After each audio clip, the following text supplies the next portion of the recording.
Dear audience, Sophia, let's start step by step, and then maybe more of us appear. So my name is Alexandra Trianova. I'm co-curator of the public program to the project Lyrical Gravity, which is a multiplayer VR experience that approaches VR as a participatory theatrical shared experience. Our public program focuses on different approaches to VR as a tool, to VR as in a sense of ritual, to VR as a thing that already intervene in our daily life. And in these several talks, we share our experience from the work that you can reach at our website lyricalgravity.org, and also the VR experience is reachable worldwide, and at least you can see the several videos from the different stages of VR journey. And today with us, Sophia Bulgakova, my lovely co-curator in this public program trip, and also amazing artist, which focuses on a crossroads of art, science, and societal issues. So I have a joy to give the word now to Sophia. Hello, everybody. It's lovely to see you. Nice to see some faces. So if you're able, put on your cameras. It would be nice to say hi to all of you. Hi. I'm going to be talking today about interactive performativity, or I'm going to talk about my works, and then through Lyrical Gravity, I will show you some examples of other works I find exciting and enthusiastic, and we're going to talk about audience and performativity and interaction. So I'm going to share my screen and we will start.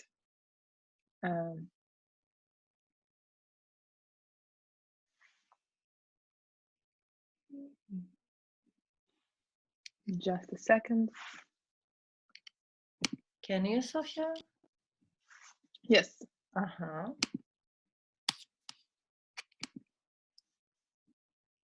Yes, I think you see my screen, right? Yeah.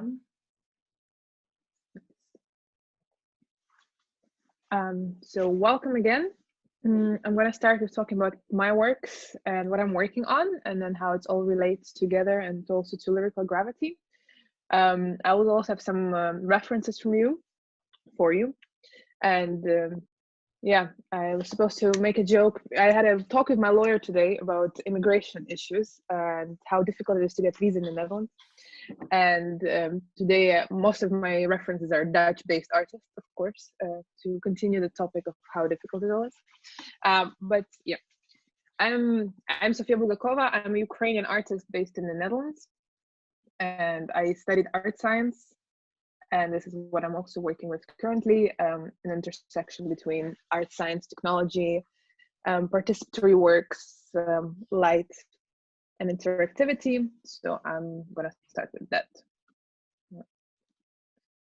I'm going to start by showing my very old work. It's called Gansfeld, and it started my journey of exploring sensorial and per se Gansfeld effect, which is a full field sensory deprivation. It originated during Second World War as a method of reaching telepathy, which of course never worked, but it's an interesting way of changing your perception and changing your immediate perception in very analog ways. Because we're talking about virtual realities, and we're also virtual reality goggles, this is a very extreme simplified version of what it actually conducts. So here's one of the very first and very performative tests I did, which are white painted goggles which transmute light, so participants see very abstract shapes and forms appearing in front of them. I'm in this setting, I'm somewhere in the background actually lively talking about what they're seeing, which was going not in sync but in the opposite direction from what they were actually perceiving, to play with their senses and sensorial. It was not a very successful test, but I'm reworking this work now as a performance.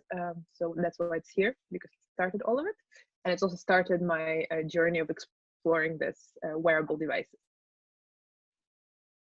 And then I will continue to something else, and more towards what I'm going to point this today about audience and performance within audience, and like why am I so interested in an audience as performers, and creating interactivity as part of this performative experience. So this is nothing but color work. Was performed, this photo particularly is from HAP's Immersive Festival, which is happening in The Hague back in 2017. And as you see, it's the same principle as covering your peripheral vision, covering your vision. And this mask translutes light, so the only thing you see is a color field around you, which is very disorientating, and it's very difficult to move like this. It's almost impossible because you don't understand the depth of field, you don't understand the depth of space. So what I'm working with, and what I was working in then, are restrictions and are harnessed around them. That's what you see in this picture and those images. They're connected by harness, so the participants can walk with constant pressure behind their backs, which actually balances them out and allows them to walk in this abstract spaces. But this piece was performed in an old swimming pool, which is now a theater space, and you could also see people while they were walking.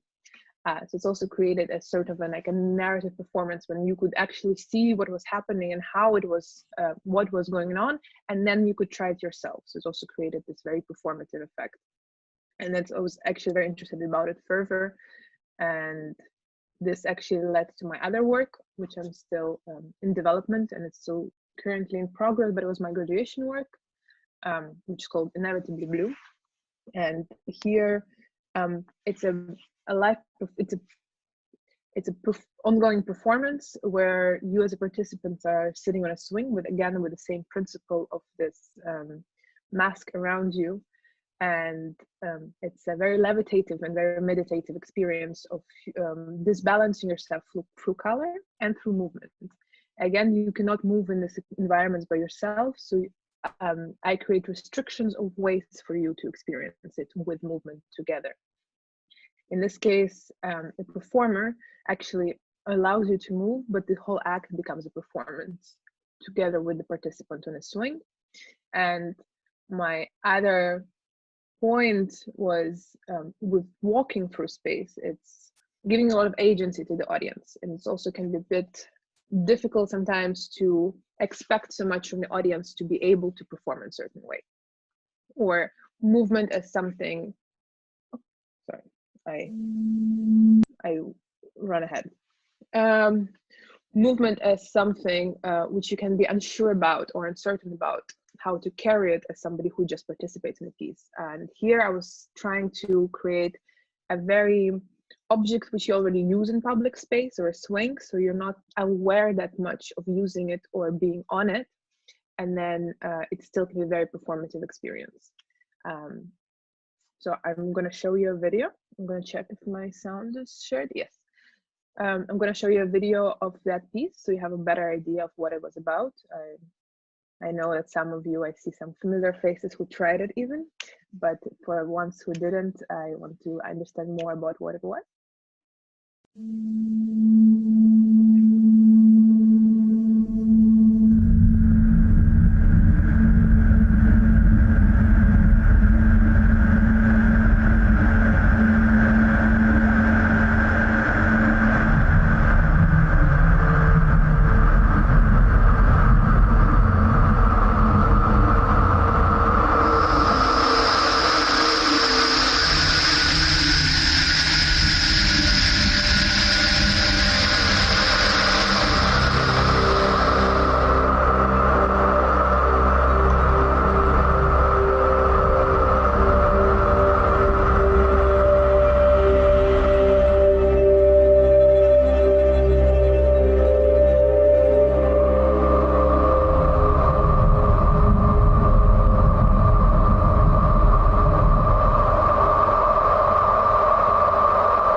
Thank you for watching, and I will say a few words more about the experience itself and how it also relates to this topic of interactive performativity and how it conducts, for me at least, when I was composing it and making it. As you see, the whole process of you come into the space and you see this construction. That's what you see. It's very exposed, and then you see also somebody else in this position on a swing, and then you see what's happening. So you see the whole mechanism, and usually what happens is that it's a participatory experience which takes about 5 minutes per person. So you have to stay in a space for a bit to wait for it to happen, to wait for your turn if you want to. So it becomes almost a meditation. It becomes something that you understand the process, you understand what's happening, you understand how it's constructed and what is it. But then your perception really changes as soon as you're in there, because you're there with a very levitative, very meditative speed of movements, not touching the ground, completely immersed in colors, with a very particular sound. I was reworking sound of the lamps itself. And then your perception change. You have 5 minutes of very different point of view to the piece. And then after this 5 minutes, you step back again, and you either leave immediately or you stay for a bit because you're waiting for somebody else to do it. And that's, you have 3 stages of observing it, or observing this ongoing situation. And it's also, you change positions as a performer, as somebody who you know are observed by when you're there, and by somebody who is observing of what's happening. It's also, I'm very interested in exploring, and also interested in looking at things from different points of who is a performer, how is it developing as a performance, and what are those elements. So this is about this piece, and in general. This is another work which is less to do, to be honest, with performativity, almost like a self-choreography. But it's also a development of those, as you see, screens, and like personalized, very analog devices to explore spaces. So this work called Your Source Projection and Reflection, and it was done in summer sessions residency together with V2 Center in Rotterdam and Metamedia Center in Pula in Croatia. And it's has the same principle of transluting the slide, but in this case it's setup of projectors, and it translutes and creates spaces by words. And depending of how you move, you have your own personal narrative appearing in the screen in front of you. It's the same material as the mask you've seen in the work before, but it's very flexible, and it creates, you create your own performativity in a way. So by moving and by changing within space, you have your own narrative, you have your own story creating. So it's exploring similar topics with a bit of a different methodology, and I'm still actually also working on this one. I'm going to do something new quite soon, which I'm very excited about. Yeah, this is a bit of an earlier photo from some tests, but it also has the same kind of connotation, and also the screen around you and your own personal situation. While if there's a few people in the space, you can still be observed, so it still becomes like this very choreographic and very melodical thing. And actually with this is, I was talking about the works which are done and been exhibited, and then they're quite analog in the way they are. And I'm going to talk a bit of the works I'm currently in progress with, and they have to do more with virtual reality and augmented reality. And then I'm going to show you some tests from the work called Mindscapes, which we started developing together with Aziza Kaderi. She's a Russian artist who was based in London, and she works a lot with theater and scenography, and also augmented theater. And this piece was done together with Izolatia Art Center in Kiev, Ukraine, and it's actually based on the residency we did together with Aziza in summer 2020. It was, of course, an online residency, which is a funny concept during the pandemic. And with the residency was surrounded, and a lot about it was about the Donbas and the area of Ukraine, which is currently under quite strict regimes during the conflict. And I'm from Ukraine, I've never been there. And I cannot go now because I am currently in the Netherlands, and then I was in the Netherlands, and it's pretty harshly accessible, especially if you're right now not in Ukraine. So we started collecting memories from people from there, and we did workshops, and we talked with people, and we did a lot of writing with people to collect their memories, and then we were just exposing them, we were combining them together and creating kind of imaginary compositions together with embodied filters. And then the idea is that everybody can access it with their phone and have a filter together with narration and experience and re-experience somebody else's memories for certain. I'm not going to show you the text, but I'm going to show you tests from the augmented reality filters, which Aziza created for this project.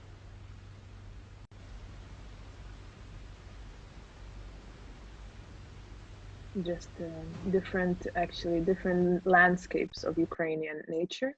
And there's a few more which they're not finished yet, which to do with Ukrainian folklore and have very beautiful glowing ferns from Ivana Kupala celebration.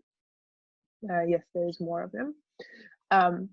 But also here, the participation is something else. It's something very internal. It's something you can do anywhere. It's something you do mostly by yourself. But in combination between this kind of physical aspect, you actually have to film something, you have to interact with your own space, and together with the instructions and with text from those memories, it creates kind of a self-performance without audience, which is also was quite an interesting point for me. And we're also still exploring this, and I hope this work will be out soon and you can all see it. If you're interested, I can afterwards, because I'm sharing my screen now, share with you links to those filters so you can try them. You try the filters yourself. And then it brings me to my next slide, or to my very raw and very rough tests of unity and color spaces, which are actually something I started to this year to do, but and it's actually the idea for this work, which is still in development, is done with somebody who's an audience now. We started thinking about it with Roel Hermans last year, and we'll talk about his work actually a bit later. But these are actually very embodied tests of what I'm working with now, and I'm working with combination between the color research I showed you before in those enclosed Ganzfeld spaces and rituals. And I'm very interested in this combination. I'm very interested in combination between physical performance and physical performativity, physical space together with the virtual. And these are some very, very brief tests of color spaces. The sound is maybe a bit extra.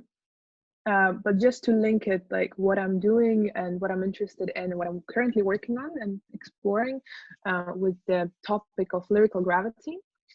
And it's also very performative and very a combination between very sensorial, very physical and virtual reality space. So I'm gonna actually, we're in our third lecture now, and we showed the lyrical gravity trail only once in the first one, and now we have a bit of a different audience, so I want to share it with you. So it's also, when it's accessible, you can try it out, and it's a project which Alexandra invited me to join, and it's a piece done by Matteo Graziano, a very interesting multi-layered, multiplayer experience. Yes, I will show you the trailer, and then I will tell you a bit more about it.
Um,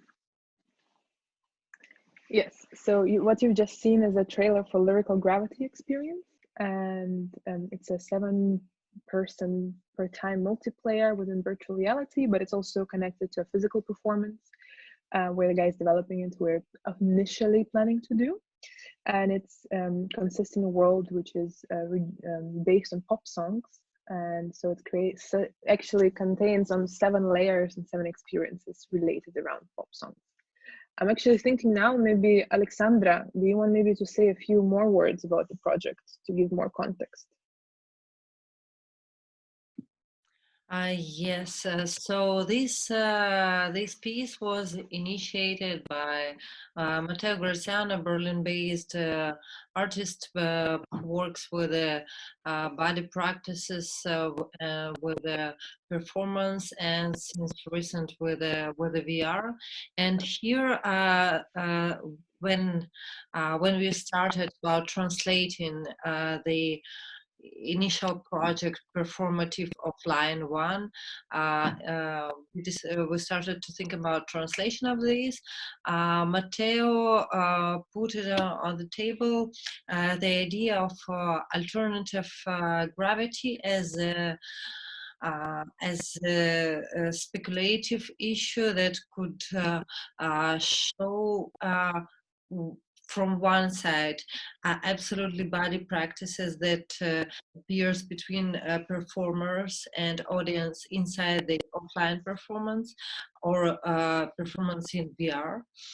And on other hand, the issue of this gravity space is a special sort of gravity which is provoked by this or that lyrics from pop songs, how they reach us and how we are touched by this or that word from or several words from one of kind of very unknown pop songs, or such as pop songs that reflects the mood of the generation sometimes. Yeah, when during the Matteo's research with the performance and other collaboratives with the project and with other people whom he interviewed,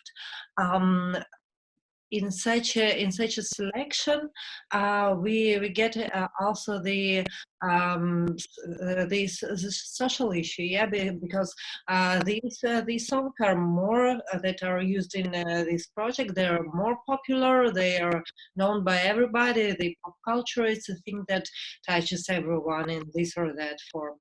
So this activation of universal language of music here attracted me as a creator the most, because I see the greatest potential of explorations of music perception, of the horse perception, and that's why the part of scientific themes are also quite actual for lyrical gravity, because it exposed perception, because it's quite a long VR experience, and also it intensively influences the body.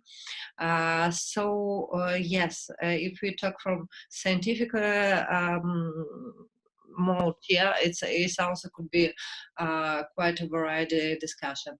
That's why I was so attracted with the idea to invite Sophia for co-creating this program with her expertise in science art. Yeah, so I return you back. Yes. No, thank you for stepping in. No, I came to the project quite late, so I think Alexandra had a bit more knowledge about the context of the project. But for me, what's very interesting and what matches with my research is this translation of performative and very embodied performative, because Lyrical Gravity project is a lot about interaction, and especially physical interaction and translation of this physical interaction to the virtual spaces. So for me, it was very interesting And I think it's going to be a great project when it's going to be available publicly. I hope you can all try it and also get into this world of pop songs and also try this unique way of interacting with each other. For me, it's also interesting that what I'm also working with, I mentioned with my color abstraction within virtual reality. The piece Lyrical Gravity is possible for 7 people at the same time at the same space and also possible on a distance. There's also 7 people at the same time interact together within one multiplayer experience, but from different locations. And this kind of combination between possibility of creating something together still in physicality, in physical reality within virtual, and vice versa. It's quite interesting for me. And yes, I hope you got some snippets of this project. I'm gonna shift a bit and talk for a little bit. I have a few examples of different works for you, which also relates me to the topic which I was referring the whole time about this interactive performativity of interesting and different ways of engaging the audience or making audience interact in a very different manner. And some examples are very from my art science interfaculty life. So there's next one I'm going to talk about, as I think some of you who are here, as I see, familiar with in this project. Next slide. Nope. Sorry. I'm gonna talk about something very sensorial, very DIY, but a fantastic project by Koki Ake. She was teaching me in art science, and this project I'm going to talk about, there's actually two I'm going to talk about, as lending sites. And we're talking about virtual realities and a lot about technological development. But what I want to also start with is something which is, I think, extremely effective and very interesting, but also extremely simple in a way. Lending Sites is a project which Koki did in 2016, I believe, 17. And it was done after she did a class, a lab with art science in the faculty called the Elements Lab, and we were working in Zandmotor, in this area and the coast next to The Hague, which is quite unique of its shape and actually how it distributes the sand across this part of the coast. And we were working and doing a lot of very sensorial, very explorative things there throughout the year. And then she's actually developed a piece there using wearable devices, but very analog wearable devices for different weather to experience the landscape differently. So as you see on this picture, there's an audience which is attached to one point and walking with a very different sensory alternative devices to experience their surroundings differently. It also creates a very beautiful image of how they move and what's happening around them. And it also actually changes the experience very much. So next slide is actually one of those devices, which is extremely beautiful and funny way of reconstructing your environment and your perception of this environment of the beach. And she developed devices for different weather. So in sunny weather, it would be one device which creates and actually senses one part of what's around, and then in a different weather, it would be something else. So by experiencing multiple times, you also experience the space completely differently. It's also this alteration of what you hear and what you see, because this is a very audio device, which you see now, but she had also a lot about goggles and different types of goggles. And then I will also talk about another work of hers, which I experienced. Actually, it's her Bauke Schweigman, Ibelisse Gordiev, Ferraguzzi, and more people. And it's a performance, a very performative experience called Plus. I will show you a small trailer for more context.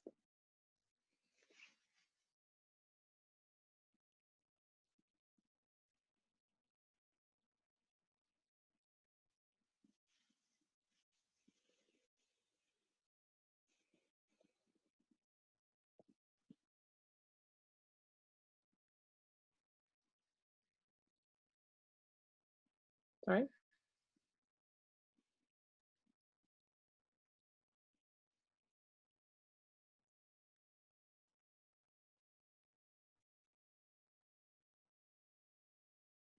And why I'm talking about this is also a very analog and a very performative experience. So you see this inflatable shapes, which actually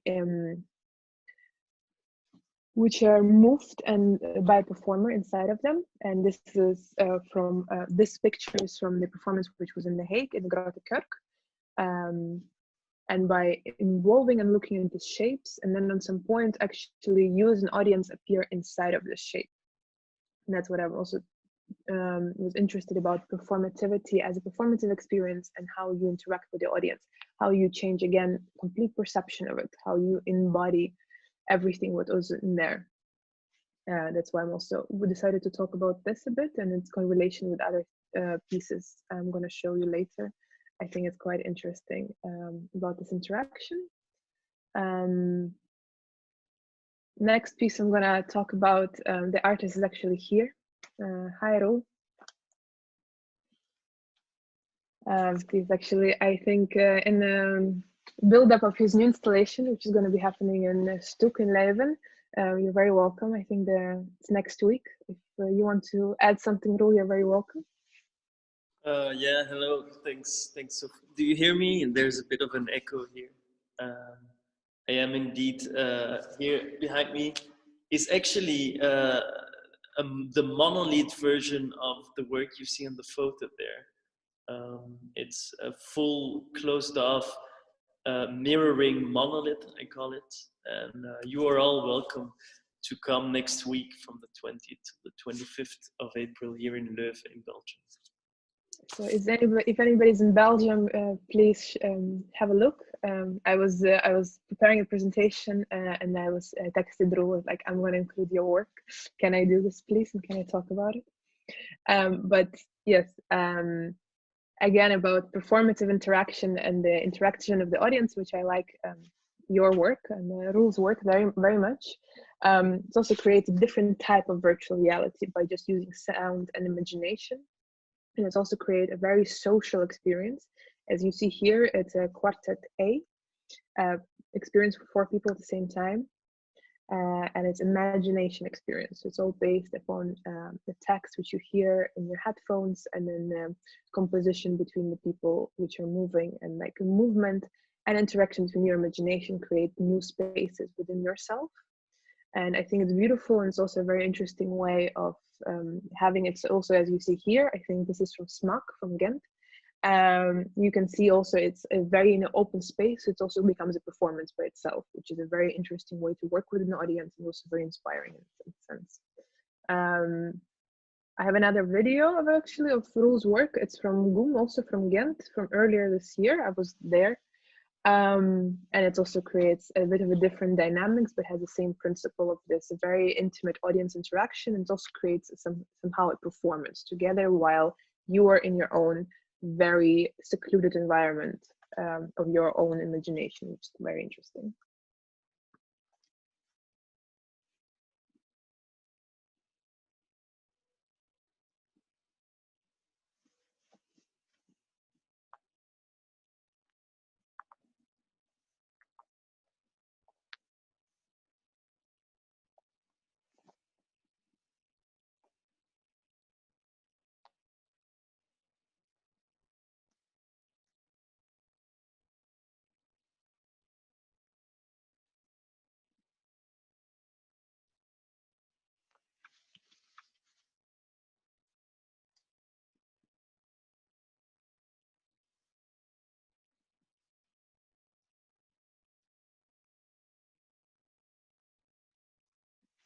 So yes, I think from Koki's very analog ways of interaction with the audience and changing their perception of reality to Roel's, which already adds an element of technology, but also in a very embodied way. I'm going to move further. Can I move? Yes, I can move further. I'm going to move further to more virtual reality specific work from Macropole. It's a studio from Denmark, and it's not my favorite work of theirs, but I think in this context of this audience performativity, interactivity is quite interesting. It's called you will see how it's called.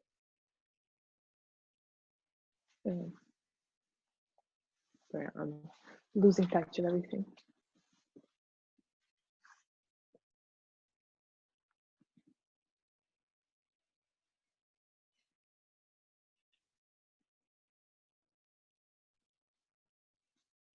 Sorry.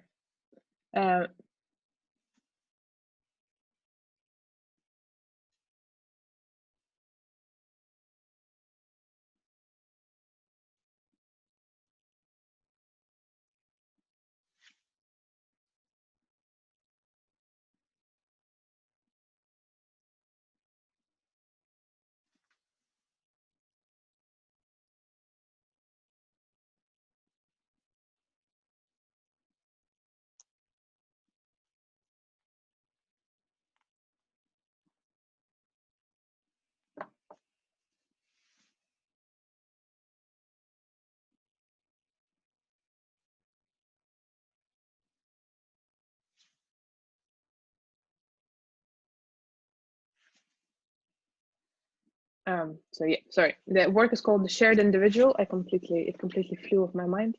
And it's a work from 2016. And it's a VR performance, which is has an idea of disembodiment and a shared body. So as you see, the audience see everything that one of the persons from the audience sees on a stage, and then it all appears to be a simulation, and everything is fake, and everything is already pre-filmed. But I think it's also this kind of way of interactivity and like using VR for this kind of disembodied elements is quite interesting. And I think Makropol is doing very interesting things in combining very physical elements and audience interaction together. There's another work of them I like a lot called Anthropia. I'm going to talk about it that much, but it's a 400 square meters set, which is completely represented in physical reality and in virtual reality, and you interact with each other physically and virtually, and I also find it very interesting. And yeah, if you have a chance, have a look at it more.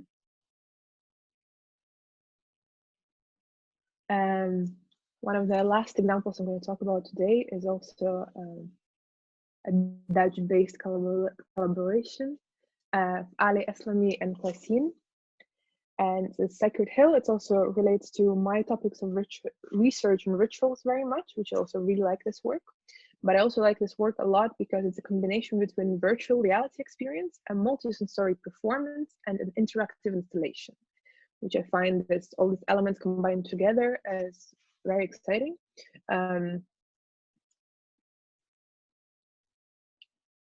So as you see, it's a full created set installation, which is based on a ritual machine. And you can start with a multisensorial performance, and you can also start with the card reading. And they also had a special scent developed for that part of the performance. So by combining multiple elements and multiple rounds, they create a very unique and very interesting way of interacting with the audience. And the experience is about creating new sacred spaces, and I think it does it really well in that sense. By creating a very physical and embodied experience then combined with virtual. So yes, and I was also, as I told before, I was now researching a lot about tarot. So I think that this was a fantastic element. It's like redeveloped and reconstructed tarot reading in this sensory setting was very interesting. I'm actually coming off from all my examples and about what I wanted to tell you and what I wanted to share with you.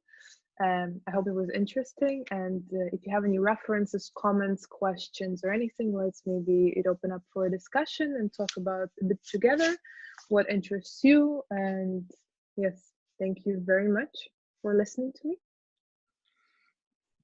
Thank you, Sophia, a lot for this talk, for your references, and I guess I do love that it's so about contemporaneity and what's going on around you and your like live experiences. It's very cool. So yes, maybe someone has a comment, has a proposition for conversation. Thank you, Yun Lee, for your comment also.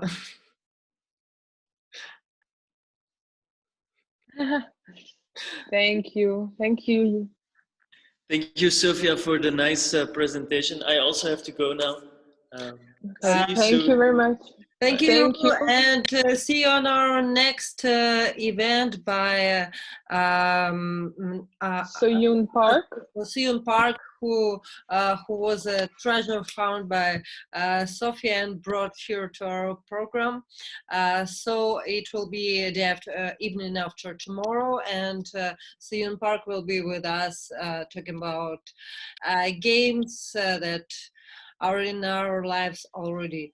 Thank you for joining, and Yes. take a look at our website and experience. Thank you, ciao. And if you need any references or anything, let me know. And yes, come on Thursday for lecture We Bond and Simulation by Soyun. It should be a lot of interesting virtual reality experiences. Thank you. Thank you, ciao.